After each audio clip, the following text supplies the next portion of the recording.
윤석열 대통령은 오늘 한덕수 국무총리가 대독한 내년도 예산 시정연설을 통해 4대 개혁은 절체절명의 과제라고 강조했습니다. 국민의힘 한동훈 대표는 명태균 씨의 통화 녹취와 관련해 나흘 만에 입장을 밝혔습니다. 관련 내용을 포함한 정치권 이슈들 국민의힘 서울 강동갑 당협위원장인 윤주진 국민의힘 미디어특위위원, 강성필 더불어민주당 국민소통위 부위원장과 함께하겠습니다. 안녕하십니까? 안녕하세요. 어서 오십시오. 네. 네, 윤석열 대통령이 내년도 정부 예산안을 설명하고 협조하는 시정연설에 불참하고 한덕수 국무총리가 대독을 했습니다. 민주당은 좀 강하게 비판을 했고 또 국민의힘 내부에서도 약간의 아쉬운 목소리도 나오긴 했습니다. 여기에 대한 얘기 먼저 국민의힘부터 들어보겠습니다. 예, 아무래도 이제 지금 너무 강대강대치가 장기화되고 있고 네. 자칫 잘못하면 군소정당 위주의 어떤 피켓 시위라든지 현장에서의 물리적 충돌까지 이제 우려되는 상황이다 보니까 아무래도 대통령 입장에서는 이번 시정연설은 좀 참석하기가 어렵다고 판단을 한 것 같습니다. 그러나 사실은 대통령이 직접 와서 어떤 예산안을 중심으로 한 윤석열 정부의 국정 철학이라든지 기조를 좀 설명을 하고 여기에 한 줄 덧붙여서 좀 야당과의 앞으로의 원만한 국정 운영을 좀 당부하는 그러한 메시지를 냈다면 오히려 지금 현재 야당이 펼치고 있는 특검 탄핵 공세가 오히려 좀 무뎌지지 않았을까 하는 아쉬움이 좀 국민의힘 내부에서 나오는 것 같습니다. 그런 점에서 이번 시정연설 불참을 두고는 좀 당 내부에서도 국민의힘 입장에서도 좀 아쉽다 이런 평가들이 좀 나오고 있습니다. 예, 민주당은 좀 비판 수위가 높네요. 그러니까 최근에 대통령의 이제 음성 녹취가 공개가 되면서 이 이후에 원래 나오지 않기로 하셨지만 왠지 모를 느낌이 대통령께서 좀 뺏는 것이 아니냐 그런 느낌을 지울 수가 없거든요. 그렇기 때문이라도 대통령께서 더욱 국회에 나오셔서 예산안에 대해서 국민들께 설명을 좀 해주셨으면 더 좋았을 텐데. 그러니까 과거에 이제 노태우, 노무현, 이명박 정부 때는 대통령이 첫 해만 시정연설 하시고 계속 총리께서 하셨습니다. 그렇죠. 하지만 박근혜 정부 이후에 문재인 대통령까지는 해년마다 대통령들이 나와서 하셨거든요. 그래서 11년 동안 대통령께서 나오셔서 했던 시정연설의 좋은 관례가 조금 깨진 것이 아닌가 해서 많이 아쉽고요. 어쨌든 간에 그 667조에 대한 예산에 대해서 민주당은 철저하게 잘 검증해 나갈 것이다. 이런 말씀 드리겠습니다. 예, 결과적으로 이 시정연설은 정부의 예산안에 대한 설명이었습니다. 이 설명을 하면서 가장 중요하게 이야기했던 점 바로 4대 개혁을 반드시 완수하겠다라는 부분이었는데 개혁은 끝까지 함께 가겠다라는 관철 의지를 좀 드러낸 거네요. 그렇습니다. 윤석열 정부는 출범 때부터 이제 연금, 노동, 교육 이 3대 개혁을 천명했고 네. 여기에 최근에 의료 개혁을 강하게 추진 중인데 뭐 이 밖에도 이제 인구전략기획부 신설이라든지 지금 정부가 야심차게 추진하고자 하는 여러 국정 과제들이 있습니다. 근데 이러한 과제들이 사실은 거야의 어떤 입법부와의 충돌 때문에 제대로 추진되지 못하고 있는 상황인데 윤석열 대통령이 최근에 이런 말을 했죠. 돌을 맞더라도 갈 길을 가겠다. 이런 표현을 했었는데 사실 이 말에 담겨 있는 가장 핵심은 윤석열 대통령이 어쨌든 추진하고자 하는 개혁 의지 그리고 이 개혁이 어느 정도 가시적인 성과를 냈을 때 국민들로부터 혹은 훗날 역사적으로 좋은 평가를 받을 수 있을 것이다라고 확신이 있는 것 같아요. 그런 관점에서 이번 시정연설에는 이제 개혁에 좀 초점을 맞췄습니다만 아무래도 지금 현 상황에서 이런 개혁의 아젠다가 국민들에게는 좀 확 와닿기에는 좀 어려운 상황이다 보니까 더더욱 시정연설에 더 좀 힘을 준 것이라고 보입니다. 예, 4대 개혁을 완수하겠다. 근데 이제 개혁에는 항상 저항이 따르기 마련입니다. 네. 그렇기 때문에 어려운 거 아니겠습니까? 그러려면 이 개혁과 관련해 가지고는 야당과의 협치가 필요한 게 아니라 필수적인 거예요. 왜 그러냐? 이것을 정치적으로 부담을 나눠 가져야 되는 겁니다. 만약에 대통령께서 의료 개혁을 하시려고 하는데 야당이 반대를 하잖아요. 그러면 의사들이 야당 편을 들고 대통령이나 여당을 공격할 거 아니겠습니까? 그럼 개혁이 제대로 되지 않아요. 노동이나 뭐 교육이나 다 마찬가지의 원리인 겁니다. 그렇기 때문에 협치를 통해서 야당과 정치적인 부담감을 나눠 가졌을 때 제대로 된 개혁이 되는 건데 이게 여론조사라는 건요. 대통령이 가진 행사할 수 있는 권한을 숫자로 보여주는 건데 네. 이런 국정 동력을 찾기는 조금 어려운 상황이 아닌가. 그래서 야당에서는 대통령께 조언을 좀 드리자면 과거 김대중 대통령 사례를 떠올려 보시라. 김대중 대통령께서도 과반이 안 되는 의석이었잖아요. 그러니까 어떻게 했습니까? 보수 정당과의 공동 정부를 같이 운영을 하는 식으로 하면서 또 영수회담도 8차례나 하시면서 야당과의 협치를 통해서 굵직굵직한 법안들을 통과시켰다는 점을 좀 알아주셨으면 좋겠다. 이런 말씀 드리겠습니다. 네, 지금 야당 입장에서는 협치에 손을 좀 내밀면 어떻게 되냐라고 하는데 어떻게 생각하십니까? 윤 대통령 입장에서는 이제 11월이 고비죠. 임기 반환점을 이제 돌아가는 상황에서 또 마침 또 이재명 대표의 사법 리스크를 관련된 1심 선고가 중요한 선고가 2개가 나옵니다. 네. 이 선고까지 보고 나면 실은 이제 윤 대통령도 어떤 식으로 갈피를 잡아가야 될지 좀 길이 보일 거예요. 그걸 기다리고 있다. 예, 왜냐하면 지금 현 상황에서 지금 당장 미국 대선이 이제 내일 모레 발표가 나고 네. 또 여러 가지 뭐 중요한 에이펙 정상회담, G20 정상회담 사실 지금 전국에 비해서는 뭐 그렇게 중요도가 낮다고 할지라도 우리나라의 어떤 대외 정책 측면에서 매우 중요한 회의들이거든요. 이러한 것들도 간과할 수는 없고 또 이재명 대표의 지금 선고가 남아져 있는 상황에서 여기서 윤 대통령이 자칫 어떤 입장을 내는 것이 오해 소지를 불러일으킬 수가 있습니다. 예, 저는 그래서 이재명 대표의 선고까지 모두 끝난 다음에 11월 말쯤에 아까 우리 강 대표님께서 말씀하신 것처럼 어떤 협치와 서로 대화의 국면으로 풀어나가는 그런 제안으로 자연스럽게 흘러가지 않을까 예상을 해봅니다. 조금만 기다려주면 될 것 같다는 얘기를 하십니다. 그런데 이제 저희 야당은 기다릴 수 있습니다. 네. 그런데 이 국민의 마음이 중요한 거잖아요. 정치는 사실도 중요하지만 국민들의 인식이 더 중요한데 사실 제가 오기에도 우리 윤주진 대표하고 많이 얘기를 나눴습니다만 지금의 벌어진 상황보다도 대통령과 여사에 대한 국민들의 인식이 생각보다 더 안 좋다는 게 문제인 거거든요. 특히나 이제 대통령의 핵심 지지 세력인데서부터 그리고 핵심 지지 세대에서부터 지금 균열이 있기 때문에 저는 하루 빨리 조치를 취하셔야 된다 이런 말씀 드리겠습니다. 네. 아마 이 조치가 중요한 것이 임기 반환점이 또 계기가 될 것 같긴 해요. 이 반환점을 통해서 어떤 식으로든 반전의 카드를 좀 내놔야 할 텐데 어떤 카드가 있겠습니까?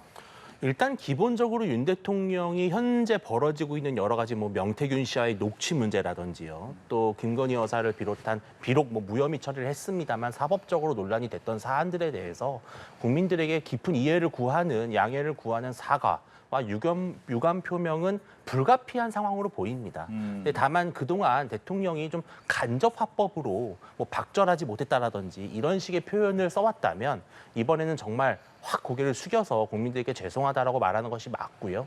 두 번째는 인사입니다. 인사혁신인데 사실 지금 당장 뭐 한동훈 대표가 요구했던 그런 인사 교체를 지금 당장 받아들이기는 어려운 부분이 있습니다. 왜냐하면 그것을 전격적으로 받아들이는 순간 어떻게 보면은 그동안 인사 전횡이 일어났다는 것을 직접적으로 시인하는 것처럼 보일 수가 있거든요. 저는 그래서 윤 대통령이 어차피 연말에 이제 예산 처리까지 다 끝나고 나면 어쨌든 하반기 국정을 운영해 나가는 새로운 그림을 그려야 될 겁니다. 거기에 맞는 인사를 순차적으로 개각해 나가는 것이 아마 11월, 12월에 이루어지는 일들이고 이 중에 이제 중요한 참모진들 같은 경우는 좀 핵심적으로 문제가 된다고 보이는 그런 참모진들은 전격적으로 교체를 하는 것이 아무래도 좀 좋은 카드가 아닐까 보입니다. 네. 임기 반환점의 반전 카드. 그러니까 이제 ASAP죠. 저는 대통령께서 최대한 빨리 국민들 앞에 지금 벌어지고 있는 의혹과 논란에 대해서 사실대로 설명을 해야 됩니다. 그리고 나서 또 사과할 부분이 있다고 하면 그 부분에 있어서는 신속하고 정확하고 또 진정성을 담아서 그리고 재발 방지를 어떻게 하겠다는 대책을 세워서 빨리 국민들한테 사과를 하는 것이 지금의 상황을 빨리 신속하게 조금 마무리할 수 있는 길이다. 예를 들어서 조치라는 거는요, 의외성. 그러니까 우리 국민들이나 야당이 생각하는 것보다 좀 더 수준이 높아야 합니다. 그래야지 야당이나 국민들이 아무 말을 하지 않고 아 그래 대통령을 한번 믿어보자라고 해줄 여지가 있는 거거든요. 그래서 저는 대통령께서 어쨌든 간에 지금과 관련된 거에서 사실대로 말씀하시고 사과하실 용의가 있다면 그 후에는 여야가 합의하는 특검에 대해서는 내가 또 받겠다라고 하면 국민들이 대통령의 진정성을 믿어주지 않을까요? 저는 그렇게 생각합니다. 네. 두 분이 뭐 공통적으로 이제 사과 관련된 얘기를 했는데 한동훈 대표 역시도 나흘 만에 관련된 입장을 좀 밝히면서 사과 얘기도 꺼내고 또 여기에 대해서 쇄신 뭐 여러 가지 다양한 방법을 좀 이야기를 했습니다. 근데 한 4일 동안 이미 얘기를 안 하고 있었단 말이에요. 이 예. 4일 동안의 시간을 보낸 이유는 어디에 있었을까? 그리고 이 사과를 비롯한 이 4가지 정도의 이야기는 어떤 배경을 갖고 있는가? 여기에 궁금증이 좀 있습니다. 아무래도 한동훈 대표 입장에서는 지난번 이제 뭐 면담이라고 하는 과정 통해서 불거졌던 충돌 양상이 있지 않았습니까? 네. 다시 또 정면 충돌을 하는 거에 대한 일단의 부담은 있었을 겁니다. 여당 대표가 너무 대통령과 계속해서 갈등 양상을 보이는 것은 보수 지지층에서의 분열과 또 이탈을 가져올 수 있기 때문에 한동훈 대표는 이 부분을 분명히 좀 염두에 두고 있었을 것이고요. 네. 두 번째로는 지금 지난주에 터진 이른바 명태균 씨와의 녹취 문제가 계속 지금 현재 진행형으로 흘러가고 있는데 여당 대표 입장에서 A부터 Z까지 모든 사실관계를 면밀히 파악하고 있지 않은 이상에는 자칫 잘못된 어떤 입장 표명이 엉뚱한 오해와 논란을 가져올 수 있는 것이죠. 그래서 한동훈 대표 입장에서는 일단 상황을 어느 정도 좀 수습이 될 때까지 기다렸다가 내가 이제 말을 해야 할 시점이 언젠가를 아마 이제 오늘 정도로 본 것 같아요. 근데 오늘 한동훈 대표가 주장했던 요구사항을 보면 일단은 사과, 그리고 김건희 여사의 대외 활동의 중단인데 이보다 사실 제가 더 중요하게 본 것은 지금 현재 벌어지고 있는 이 논란에 대해서 대통령실이 혹은 대통령이 직접 모든 사실관계를 정확하게 말해야 된다는 점에서 사실 방점을 두고 있습니다. 즉 지금 현재 진실 게임 양상으로 가게 되면은 이거는 여당 대표로서는 호흡을 맞추기가 어렵거든요. 그런 점에서 대통령실이 좀 더 진실되게 국민 앞에 좀 나왔으면 좋겠다. 이 부분은 오늘 이제 강하게 주문한 것으로 봐야 되겠습니다. 예. 근데 이제 한동훈 대표께서 나흘 만에 처음으로 입장을 발표를 하셨는데 네. 민주당이 듣기에는 지금까지 말씀하셨던 거에 대해서는 되풀이하는 것밖에 느껴지지가 않는다. 바뀐 게 별로 없다. 네, 그러니까 저는 한동훈 대표의 앞으로의 일주일 동안의 메시지가 한동훈이라는 정치인이 지도자로 격상이 되느냐 아니면 정치인으로 남느냐, 저는 이 분기점에 서 있다고 생각을 합니다. 지금 뭐 특별감찰관 임명은요 흘러간 이야기입니다. 사실 처음에 특별감찰관 이야기를 꺼냈을 때도 국민들께 한동훈 대표가 감동을 주려고 했다고 하고 진정성을 느끼게 해주려고 했다면 야당에 추천하는 특별감찰관을 임명해야겠다라고 말씀을 하셨었는데 그때도 그렇지도 않았습니다. 지금은요 어떤 상황이냐면 과거 8년 전에 국정농단이 처음 일어났을 때 지지율이 25%였는데 태블릿이 터지면서 17%가 됐는데 이틀 후에 최순실 씨가 입국을 하고 검찰 수사를 받으면서 지지율이 한 자리로 떨어졌습니다. 지금 한동훈 대표가 해야 될 거는 그런 아주 최악의 상황이 오기 전에 빨리 이 일을 수습을 하는 건데 그 수습하는 방법은 사실 대통령께 직접 가셔가지고 네. 지금의 의혹에 대한 사실을 본인이 빨리 팩트 파인딩을 하는 겁니다. 왜냐? 사실 여당과 대통령실은 대통령의 변호사 역할을 하는 분들이잖아요. 근데 변호사가 변호를 하려면 사실을 알아야지 제대로 변호를 할 수가 있는데 지금은 그런 상황이 아닌 겁니다. 그래서 저는 한동훈 대표가 앞으로 지도자로 거듭나려면 여기에 대해서 좀 더 목소리를 높이고 또 그 이후에 사과까지 요구할 수 있는 그런 강력한 모습을 보여야지만 저는 앞으로 국민의힘에도 미래가 있다 이렇게 보여집니다. 네. 근데 문제는 저렇게 파인딩을 하려면 직접 네. 가서 찾아보거나 얘기를 해야 되는데 또 그렇게 되면 각 세우는 것처럼 보일 수가 있단 말이에요. 그러니까 이제 한동훈 대표 입장에서도 이제 복잡한 이제 숙제가 있는 것인데 네. 실은 지금 윤석열 대통령과 한동훈 대표 용산과 지금 국민의힘의 당정 충돌의 가장 핵심적인 그 원인은 어떤 생각의 차이가 아닙니다. 실은 지금 정부와 여당이 어떤 뭐 국정 철학에 있어서 근본적인 차이가 있는 건 아니잖아요. 그게 아니라 서로 신뢰가 없는 거죠. 근데 신뢰가 없다는 문제인데 저는 그래서 지금 최근에 예를 들어서 뭐 시정연설 참석을 촉구한다든지 이런 것들을 뭐 물밑 조율을 했다 이런 말을 합니다. 네. 그런데 실은 물밑 조율이라고 한다면은 지금 우리 같은 사람들은 몰라야 되는 거예요. 왜? 물밑에서 이루어지는 거잖아요. 그렇죠. 근데 지금 물밑 협상, 물밑 요구를 했다고 하지만 결과적으로는 모든 게 지금 언론에 생중계되고 있는 상황이다. 이런 상황에서는 사실 용산 입장에서도 여당 대표를 계속해서 좀 더 불안할 수밖에 없는 것이죠. 저는 그래서 지금 한동훈 대표가 너무 급히 가기보다도 대통령실과 지금 현재 이 여당 지도부 간의 신뢰관계를 빨리 회복하기 위한 어떤 의미 있는 조치가 필요하다. 저는 그런 점에서는 대외적으로 하는 언론 플레이, 언론에서의 발언들을 좀 줄이고 정말 밑에서 지혜로운 해법을 찾는 그런 뭔가 태스크포스를 만든다든지 그런 노력이 좀 필요해 보입니다. 알겠습니다. 그러다 보니까 이제 국민의힘 내부에서도 당 원로나 시도지사 협의회 등이 잇따라 쇄신을 요구하면서 좀 눈높이 얘기를 하게 되는데 좀 변화 가능성은 어떻게 외부에서 보이시는지? 이제 저는 변화의 가능성이 있다고 봅니다. 그 증거가 뭐냐면 저번 주의 일인데요. 네. 대통령의 지지율은 많이 떨어졌지만 국민의힘의 정당 지지율은 민주당과 비슷했습니다. 그거는 국민의힘 지지자들이 대통령께는 아주 많이 실망을 했지만 하지만 그 실망을 한동훈 대표에게는 희망을 걸고 있다는 뜻으로 보여지고 있기 때문에 정당 지지율을 받쳐준 거거든요. 그러면 여기서 한동훈 대표가 뭐를 해야 되냐? 아까 대통령실과의 팩트 파인딩도 중요하지만 사실 그것보다 더 근본적인 문제는 대통령실이 국민들이 지금의 상황을 위기로 인정하고 있지 않습니다. 그게 문제인 겁니다. 지금의 상황을 위기로 인정을 해야지 같이 해법을 찾아보는데 지금 위기가 아니라고 해버리는데 어떻게 해법을 내놓을 수가 있겠습니까?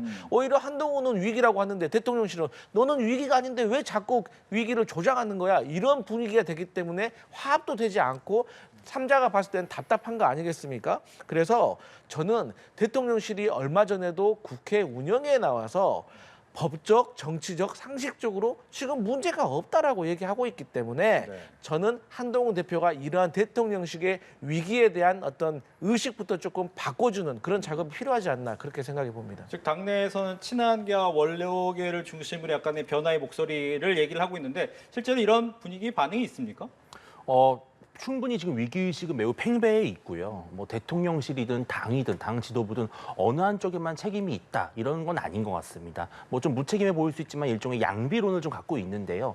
두 가지 주문이 있는 것 같아요. 첫 번째는 일단 아까 말씀하신 대로 대통령께서 그리고 대통령실이 현 상황을 상당한 정치적 위기로 받아들이고 인정하고 변화해야 된다라는 데에는 공감대가 있다. 이것은 뭐 친윤 친한계를 넘어서 여당 전체 내부적으로 갖고 있는 공통된 이해 같습니다.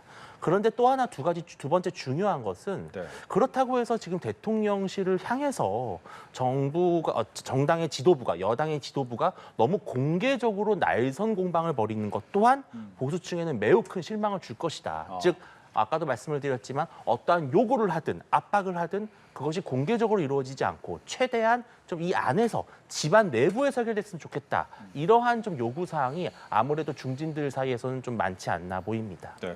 그렇다면 궁금한 점이 이제 뭐 한 대표를 포함해서 많은 사람들이 어떠한 입장을 촉구하고 변화를 촉구하고 있는데 그러면 대통령실에서는 어떻게 얘기를 나올 것이냐, 어떤 입장을 밝힐 것이냐라고 하는 건데 앞서서 계속 얘기한 것이 사과인데 이런 생각을 할 수 있을 것 같아요. 야, 사과하면 그럼 거기서 끝날 수 있냐? 왜냐하면 거기에서 더 많은 책임과 거기에 대한 뒤에 따라온 것이 더 많아진다면 과연 내가 사과를 해서 이걸 수습할 수 있을까에 대한 고민이 있을 거란 말이죠. 이건 어떻게 됩니까? 근데 지금 사과를 하는 것이 무엇을 사과하는 것이냐가 되게 중요한 부분이죠. 지금 김건희 여사에 대해서는 검찰에서는 2차례 무혐의 처분을 했습니다. 네. 즉 사법적으로는 어느 정도는 대통령실은 우리는 할 만큼 했다라는 입장인 것 같아요. 또 이러한 것이 그래서 매우 사과에 대해서 소극적으로 보일 수 있다. 왜? 내가 잘못한 것이 없는데 왜 사과해야 되냐. 이런 식의 결론이 나올 수가 있거든요. 근데 지금 국민들이 원하는 것은 어쨌든 윤석열 대통령께서 그때 당선인 신분이었든 후보 신분이었든 좀 다소 뭐랄까요 의문스러운 인물과 공개적으로 이렇게 대화를 나누고 또 이 과정에 어떻게 보면 공적 지위와 권한이 없는 김건희 여사가 함께 이제 연루가 되어 있다라는 그 어떤 아주 단순한 사실 하나만으로도 지금 상당한 논란이 되고 있는 것, 즉 국민들에게 불필요한 걱정을 드리고 있는 부분에 대해서 국민들은 사과를 저는 받고 싶어 한다고 생각을 해요. 그렇기 때문에 대통령께서 정말 있는 그대로 국민들에게 이런 좀 안 좋은 모습을 보였고 또 국민들께서 의심스러워할 만한 정황들이 생긴 것 자체에 대해서 대통령으로서 정말 고개 숙여서 양해를 구한다라고 한다면 국민들 입장에서도 어떻게 보면 대통령이 너무 강한 모습보다는 좀 굽히는 모습을 보면서 마음이 누그러지지 않을까 그렇게 전망을 해봅니다. 저는 지금 대통령실이 박근혜 전 대통령이 과거에 했던 일에 대해서 조금 집착하는 것 같아요. 어떤 내용에 집착하는 것 같냐. 과거에 박근혜 대통령이 내가 제대로 잘 모르고 사과한 걸 내가 후회한다. 이런 말씀을 하신 적이 있거든요. 그러니까 대통령실도 과거 사례에 비춰보니까 이거 사과 잘못하다가는 계속 밀려가지고 정권이 흔들릴 수도 있다라는 불안함을 가지고 있는 것 같습니다. 그런데요, 저희 야당이 보기에는 과거에 박근혜 전 대통령이 사과를 해서 일이 커진 게 아니라 저는 당시에 있었던 일에 대해서 해명을 제대로 하지 못했기 때문에 국민들이 화가 났다고 생각을 하는 거거든요. 마찬가지로 윤석열 대통령께서도 지금 일어난 일들에 대해서 허심탄회하게 설명을 하시고 또 그 부분에 있어서 사과할 부분이 있으면 사과하면 되는 겁니다. 우리 국민들은요, 이미 박근혜 전 대통령의 탄핵을 어떤 트라우마로 가지고 있기 때문에 보수가 됐든 진보가 됐든 또 탄핵되는 거에 대해서 상당히 두려워하고 있는 의식이 있거든요. 네. 그렇기 때문에 저는 대통령께서 일단 모든 걱정을 좀 접어두시고 일단은 지금의 상황을 국민들께 사실대로 소상히 설명하는 것이 우선이다. 저는 그렇게 보여집니다. 네, 민주당 입장에서는 이제 11월을 굉장히 중요하게 보고 있습니다. 김건희 여사 특검의 달로 삼겠다라고 하면서 압박 수위를 높이고 또 장외 집회도 하고 또 여러 가지 얘기를 하고 있습니다. 그런데 뭐 제가 기자 생활하면서 장외 집회는 보통 소수 야당이 정말 힘들 때 우리말 좀 들어주세요라고 할 때 나가는 게 보통 장외 집회 아니면 단식 투쟁 네. 이 정도였는데 조금은 의외다라는 생각이 듭니다. 맞습니다. 보통 이제 뭐 소수당에 나가서 장애 집회를 하는 걸로 인식이 되어 있는데 사실 저희도 그런 줄 알았습니다. 그리고 이번에 총선에서 압승을 하면서 아 이제는 저희가 장외 투쟁까지 하면서까지 정부를 견제할 일은 없겠지라고 생각을 했는데 또 막상 22대 국회에 들어와 보니까 다수 당이긴 하지만 어쨌든 결국에는 국회라는 것은 법안으로서 할 일을 하는 건데 대통령께서 행사하시는 거부권에 막혀가지고 결국에는 악순환만 계속 되고 있는 거거든요. 그래서 제가 많이 고민을 해서 어쨌든 월요일부터 금요일까지는 국회 내에서 저희가 할 일은 또 하고 회의도 하고 법안도 하고 또 정책도 만들고 대신 주말에는 한번 또 나가서 국민들에게 지금의 상황 왜 특검법을 통과시켜야 되는지에 대해서 국민들께 좀 설명을 드리려고 하는 집회를 하고 있다 이렇게 말씀드리겠습니다. 예, 국민의힘 입장에서는 이재명 대표 유죄 판결 전에 하는 이거 집회 아니냐 이렇게 얘기를 하고 있더라고요. 예. 거대 야당이죠. 지금 현재 뭐 방망이만 두드리면 다 법안을 통과시키는 막강한 입법부 권한을 독식하고 있는 야당이 장외 집회를 할 이유는 사실은 거의 없습니다. 근데 단지 제가 봤을 때는 이번 11월에 나올 2개의 1심 선고를 앞두고 저는 다분히 이재명 대표가 본인의 정치적 세과시를 위해서 장애 집회를 하는 게 아닌가라는 의심을 좀 지우기가 어렵고요. 그것은 이제 이 7, 8년 전에 2016년도에 촛불 집회, 그 당시에 그 어마어마했던 촛불 집회의 인파와 열기, 이러한 것들이 지금 민주당에 좀 필요하지 않나? 그래야만 사법 리스크로부터 야당 대표를 좀 방어할 수 있는 게 아닌가? 이런 판단 때문에 장애 집회를 시도했습니다만 사실 예상했던 거에 비해서 너무나 저조한 참여를 보였고요. 또 뭐 주최 측 추산이 뭐 30만이라고 하는데 경찰은 17,000. 이 엄청난 차이부터가 이번 집회를 국민들이 바라봤을 때는 이게 정말 어떻게 보면 진상 규명과 특검 통과를 위한 것인지 아니면 이재명 대표 개인의 어떤 안위를 위한 일종의 정치적 운동인지 이것에 대해서 국민들도 아직은 판단을 못하고 계신다. 저는 이렇게 보고 있습니다. 예, 김건희 여사 특검법 내용에 대해서 민주당의 박찬대 원내대표가 뭐 형식이나 독소 조항을 국민의힘과 좀 논의해 볼 수 있다라고 얘기한 이유는 어디 있습니까? 일단 지금 특검법을 통과시키는 게 저희 민주당으로서는 가장 급선무입니다. 네. 물론 저희 민주당의 구성원들이 워낙 많기 때문에 뭐 탄핵도 얘기한 분도 있고 무슨 개헌도 얘기하는 분도 있지만 저희 민주당으로서는 어쨌든 특검법을 통과시켜야지 진실을 알 거 아니겠습니까? 그런데 그런 차원에서 봤을 때 저는 민주당이 전략적으로 탄핵을 또 암시한 듯한 그런 뉘앙스보다는 개헌을 같이 연결짓는 것이 어떨까? 왜냐하면 이 개헌이라는 건요 시대적인 과제가 함께하는 거거든요. 4년 중임제라든지 중대선거구제라든지 그리고 87년 이후로 오랜 세월 동안 지금 시대에 뒤떨어진 헌법 체계를 가지고 있는 어떤 시대적인 문제가 있기 때문에 저는 이 그 개헌과 어떤 특검법을 같이 연동을 시키게 되면은 아무래도 국민의힘 현역들이 특검에 대해서 동의하는데 조금 탄핵보다는 훨씬 부담을 적게 느끼지 않을까 이런 생각해 봅니다. 솔직히 8명 정도만 넘어오면 예. 개헌 얘기가 될 수 있는 숫자이기 때문에 아마 이런 얘기가 나올 거예요. 예. 보시면 지금 이 국민의힘은 민주당이 이러한 제안을 받아들일 만합니까? 아직까지는 좀 시기상조한 것 같습니다. 왜냐하면은 이 특검이라고 하는 수렁에 빠지면 국민의힘은 정부 여당으로서 상당한 분열에 이제 놓이게 됩니다. 자칫 잘못하면 정말 분당으로까지 가는 거 아니냐 이런 우려가 나올 정도로 현재까지 특검은 너무나 좀 조심스러운 사안이고 이제 11월 달이 중요한 부분인 게 대통령실에서 의미 있는 어떤 조치와 또 해명을 내놓는다면 또 여당 내부에서도 특검 불가피로는 많이 좀 줄어들지 않을까라는 예상을 해봅니다. 근데 이런 식으로 지금 민주당이 계속해서 한동훈 대표를 향해서 특검을 논의하자라고 압박을 하는 것은 결국 지금 국민의힘에서 벌어지고 있는 친윤, 친한계의 어떤 계파 갈등을 계속 부각시키기 위한 정치적 의도로 보이기 때문에 네. 오히려 이러한 압박이 국민의힘으로서는 좀 받아들이기 어려운 좀 정쟁적인 요소가 강하다 이렇게 볼 것이라고 저는 예상하고 있습니다. 예.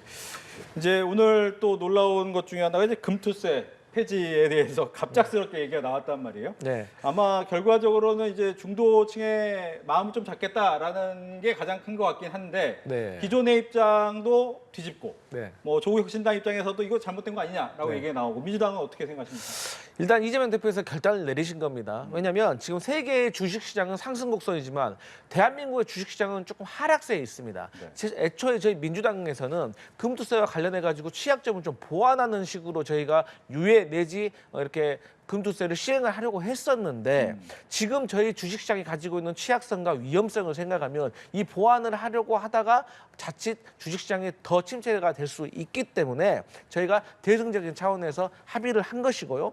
하지만 이번에 저희가 금투세를 양보했기 때문에 차후에 상법 개정이라든가 뭐 주식시장 뭐 선진화라든가 이런 거에 대해서는 국민의힘이 민주당의 의견을 전폭적으로 좀 수용해 주길 기대한다 이런 말씀 드리겠습니다. 네, 국민의힘 일정에서 일단 폐지에는 환영했죠.